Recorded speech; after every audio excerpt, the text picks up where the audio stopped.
Surprise! It's me again, Svetlana from Comic Cosplay in Mina and Zelda. As you know, I'm not only a fan of Worbla, I also love EVA foam just as much.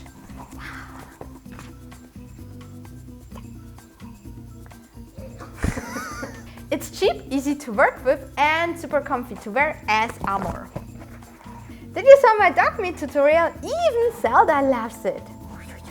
Cutting and gluing EVA foam is actually pretty simple and fast. However, priming and painting it is quite tricky. So it's time for a new tutorial. I actually built 6 of these shoulder pieces out of EVA foam and each of them got a different priming.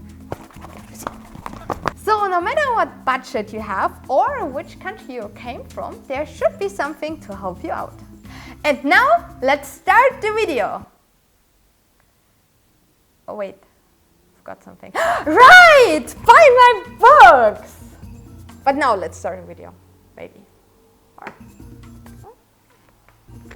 To compare the primers, I decided to build 6 simple shoulder pieces. I started by printing out my pattern and changed the shape with a couple of lines. If you want to download this as well, just check out the link in the description. Next, I cut the shape out and traced it to 5mm thick high-density EVA foam.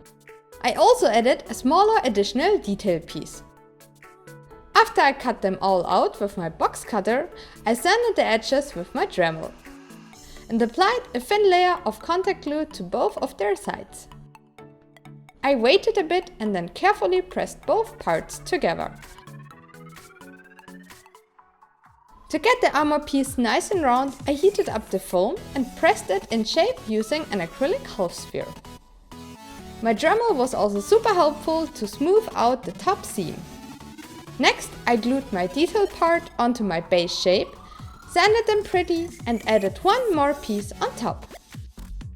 Looks good!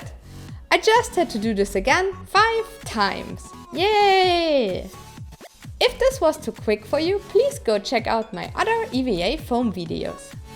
To close the pores of the foam, I heat sealed it with my heat gun next. Sadly, this step also shrinks the foam and opens up some ugly gaps here and there. To close them again, we're using a tip we saw at Evil Ted's channel, using a product called Quick Seal. Benny took a little drop and directly applied it with his finger. Then he just used some water to smooth it out. It shrinks a bit when drying, so he applied another coat on top of this one. We also smeared it on top to hide the seams. So let's finally start with the priming. To make it easier to compare the results, Benny used the same type of brush for all products. First off, Podge. It's already pretty liquid, so there is no need to thin it with water. Benny just directly applied a first thin layer. To get a good result, he used 3 coats of every type of primer. When Podge dries out, it becomes transparent but also shows brush strokes. This also happens when using a high quality brush. Additionally, the EVA foam also hardens a bit. Next is white glue, which is also called wood glue in Germany. It's the same as Elmer's glue in the US if you're curious. Our white glue is pretty viscous, so Benny thinned it out with a few drops of water. He grabbed his brush and applied 3 layers of primer. A good tip to avoid drops running down is to apply it thinly and quickly. You can also use a hairdryer to fasten the process. White glue levels out nicely, so the dry result looks super smooth and with barely any brush strokes showing. It also makes the EVA foam pretty stiff, however. Flexbond from Roscoe is next. Benny only had to add a few drops of water since it has a pretty low viscosity. It applies pretty much the same as our previous 2 primers, so let's make that 3 layers again. When dry, it's also translucent, but the foam stays soft and flexible. The next primer is latex milk that I bought at the LARP shop. It dries out within seconds, so you need to apply it extremely fast. Additionally, you have to clean your brush after every application with warm water. The result isn't that pretty as well. There are some smaller clumps that we couldn't filter out, and it shows on the surface. Other than that, latex feels really durable and long-living. Next, Flexi Paint in silver. We discovered this product only recently. The primer is pretty thick, so Benny mixed it in a 4:1 ratio paint to water.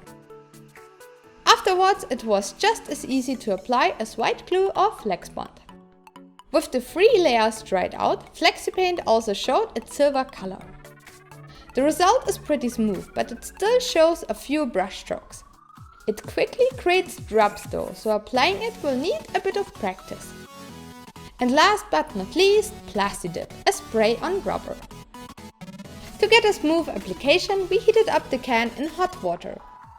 Make sure not to boil it though. Since the fumes and particles are pretty toxic, I'm using my spray booth this time. You can also just go outside, however. I put on some gloves and shook it properly.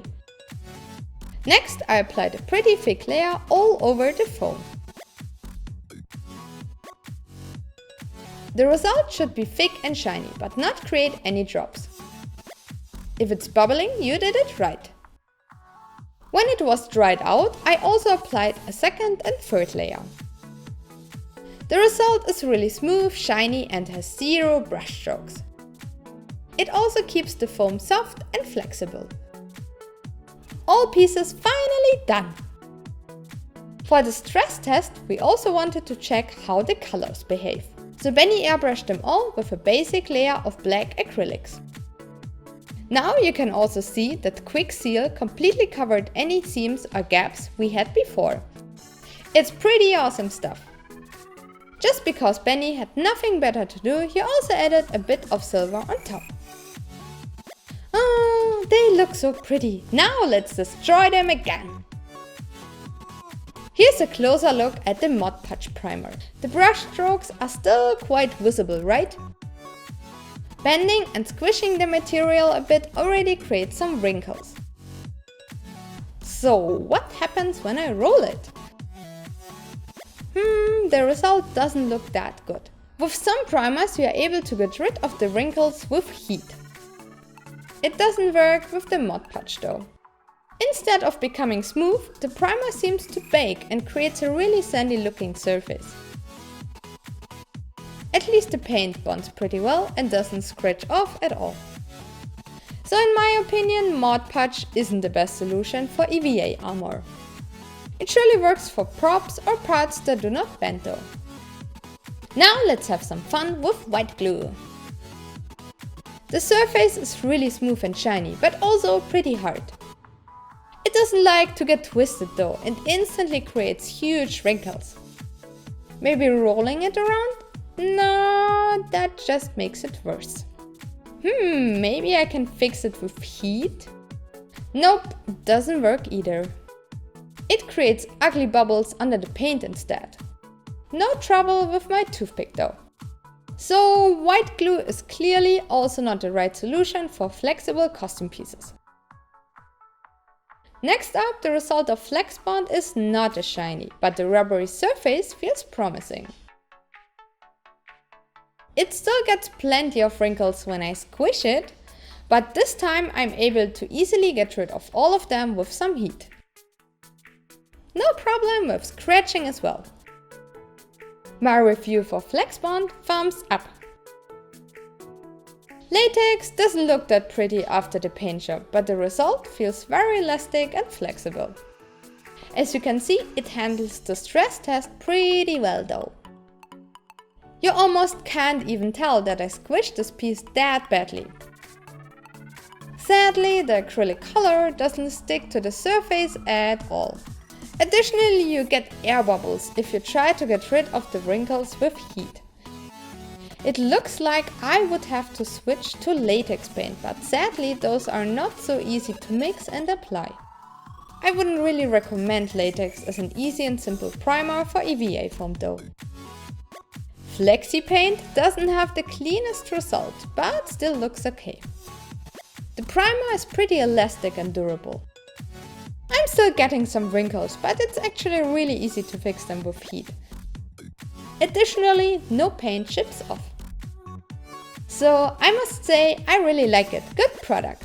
And finally, PlastiDip. This primer has clearly the best surface.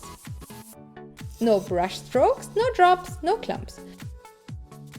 The result is again very flexible and strong. Like with them all, I get plenty of wrinkles when I do this. But it's totally no problem to get rid of them all again.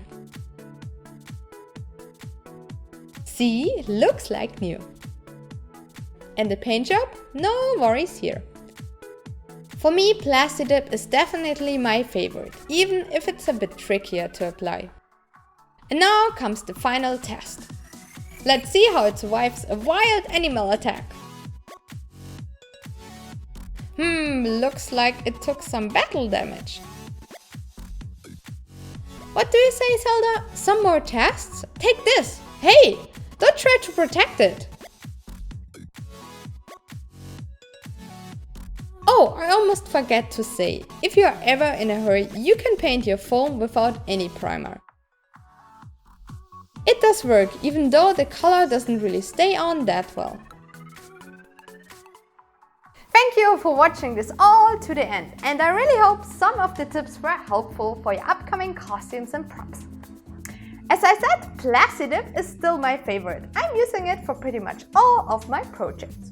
If you don't want to spray though, Flexbond and Flexi Paint are great alternatives. And what about you? Which one do you like the most?